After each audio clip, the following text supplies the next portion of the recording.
उत्तर प्रदेश के एक छोटे से कस्बे में आरव और राधिका रहते थे। दोनों ने ग्रेजुएशन किया था। आरव ने बी.कॉम और राधिका ने B.Ed। लेकिन डिग्री के बावजूद नौकरी कहीं नहीं मिल रही थी। आरव गांव का लड़का था, लेकिन पढ़ाई के लिए शहर में रहा। डिग्री लेने के बाद उसने गांव लौटकर सोचा था, अब तो कोई सरकारी या प्राइवेट नौकरी मिल ही जाएगी।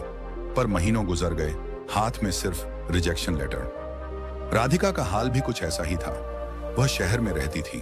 उसके माता पिता ने पढ़ाई में कोई कसर नहीं छोड़ी थी, लेकिन जब इंटरव्यू पर जाती तो या तो अनुभव मांगा जाता या फिर रिश्वत। गांव में लोग आरव से पूछते, बेटा नौकरी लगी कि नहीं? डिग्री तो बड़ी बड़ी कर ली, अब पैसा कब कमाओगे? राधिका के पड़ोसी ताने मारते, इतना पढ़ाई कर ली, अब घर बैठने का क्या फायदा? स्कूल में टीचर की नौकरी भी नहीं मिल रही। इन सवालों ने दोनों को अंदर तक झकझोर दिया। एक तरफ परिवार का दबाव, दूसरी तरफ समाज की बातें। एक दिन कस्बे के एक छोटे से पार्क में दोनों की मुलाकात हुई। दोनों बचपन से एक दूसरे को जानते थे। आरव ने कहा, लगता है हमारी डिग्रियां सिर्फ शोपीस बनकर रह जाएंगी। नौकरी तो जैसे किसी और दुनिया में मिलती है। राधिका ने मुस्कुराते हुए कहा, सही कह रहे हो, लेकिन हार नहीं मान सकते, कुछ तो करना होगा। उस पल दोनों ने तय किया कि चाहे जैसे भी हो, जिंदगी को नया मोड़ देंगे। आरव और राधिका ने तय किया कि वे अपने अपने तरीकों से नौकरी तलाशेंगे और जहां संभव हो नए कौशल भी सीखेंगे। पहला संघर्ष, सरकारी नौकरी की तैयारी। आरव ने सोचा, सरकारी नौकरी ही सबसे सुरक्षित है। स्थायी आय, इज्जत और परिवार को भी संतोष मिलेगा। वह सुबह 4 बजे उठकर पढ़ाई करता, ऑनलाइन टेस्ट देता, मॉक एग्जाम हल करता। लेकिन प्रतियोगिता इतनी कड़ी थी कि एक बार फिर असफलता हाथ लगी। रिजल्ट आने के बाद आरव चुपचाप छत पर बैठा रहा। तभी उसके पिता आए और बोले, बेटा हार मत मानो, कोशिश जारी रखो, लेकिन याद रखो नौकरी ही एकमात्र रास्ता नहीं होती। दूसरा संघर्ष, इंटरव्यू का अनुभव।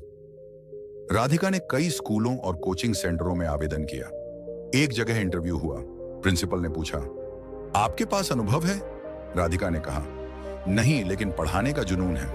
प्रिंसिपल ने सिर हिलाया और कहा, अनुभव के बिना मुश्किल है। वैसे आप समझ रही हैं ना? राधिका को इशारा साफ समझ आ गया, रिश्वत। वह गुस्से से बाहर निकली और बोली, अगर पैसे से ही नौकरी मिलती है तो पढ़ाई क्यों कराई? कई असफलताओं के बाद दोनों ने फिर मुलाकात की। आरव बोला, लगता है नौकरी का सिस्टम हमारे लिए नहीं बना, हमें कुछ अपना करना होगा। राधिका ने कहा, लेकिन क्या, पैसे भी तो चाहिए? आरव ने दृढ़ता से कहा, कुछ छोटा लेकिन अपना, धीरे धीरे बड़ा करेंगे। एक रविवार की शाम राधिका अपने छोटे भाई को ऑनलाइन पढ़ा रही थी। भाई ने कहा, दीदी आप इतना अच्छा पढ़ाती हो, स्कूल के टीचर से भी बेहतर समझ में आता है। यह बात राधिका के मन में गूंज गई।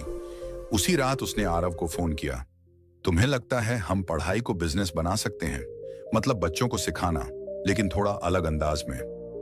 आरव ने कहा, क्यों नहीं, लेकिन कहां से शुरू करेंगे? हमारे पास न तो बड़ा पैसा है न कोचिंग सेंटर। अगले दिन दोनों शहर के मार्केट में गए। उन्होंने देखा कि छोटे छोटे टी स्टॉल, स्ट्रीट फूड वाले, मोबाइल रिपेयर शॉप, सब कम पूंजी में काम कर रहे थे और रोज कमा रहे थे। आरव ने कहा, पैसा कमाना मुश्किल नहीं है, सही आइडिया मुश्किल है। हमें कुछ ऐसा करना होगा जो जरूरत बन जाए। राधिका ने सुझाव दिया, तो क्यों ना ऑनलाइन और ऑफलाइन ट्यूशन शुरू करें? बच्चे घर बैठे पढ़ेंगे और हम बेरोजगार युवाओं को भी पढ़ाने का मौका देंगे।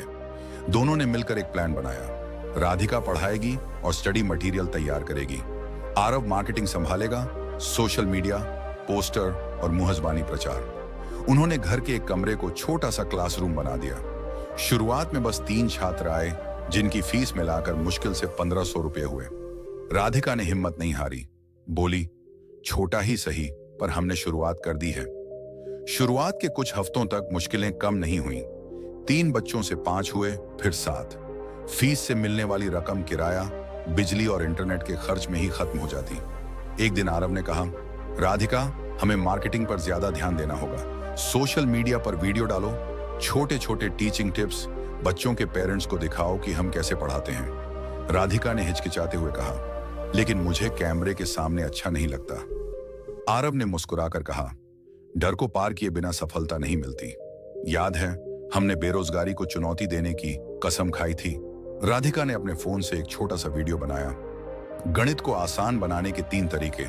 वीडियो वायरल तो नहीं हुआ, लेकिन 500 व्यूज और 12 कॉल्स आए। इनमें से 5 बच्चों के पेरेंट्स ने तुरंत एडमिशन कराया। दोनों ने समझ लिया कि सिर्फ मेहनत नहीं, सही दिशा में मेहनत जरूरी है।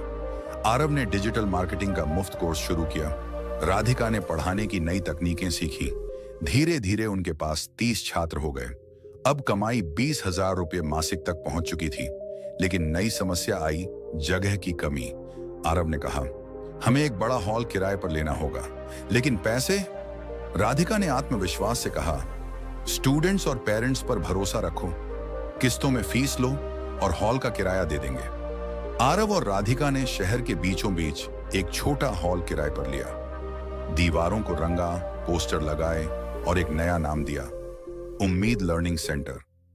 शुरुआत में डर था कि क्या इतना खर्च निकल पाएगा, लेकिन पढ़ाने का तरीका, व्यक्तिगत ध्यान और कम फीस ने छात्रों को आकर्षित किया। कुछ महीनों में बच्चों की संख्या 30 से बढ़कर 100 तक पहुंच गई। छात्र बढ़ने के साथ नए टीचर्स की जरूरत पड़ी। राधिका ने कहा, क्यों ना बेरोजगार ग्रेजुएट्स को पढ़ाने का मौका दें? आरव ने सहमति जताई और आसपास के कॉलेजों से संपर्क किया। धीरे धीरे 5 नए टीचर्स जुड़ गए।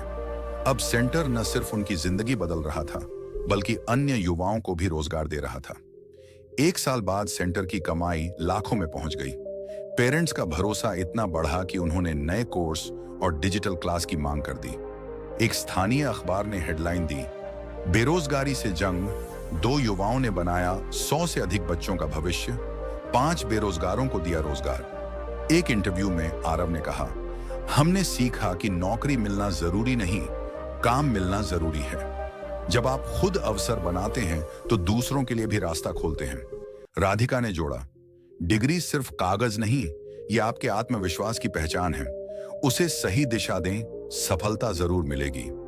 आरव और राधिका की कहानी सिर्फ उनकी जीत नहीं थी, ये उन लाखों युवाओं के लिए संदेश थी जो बेरोजगारी के अंधेरे में उम्मीद की किरण खोज रहे थे। रोजगार की राह मेहनत, हिम्मत और नए सोच से बनती है।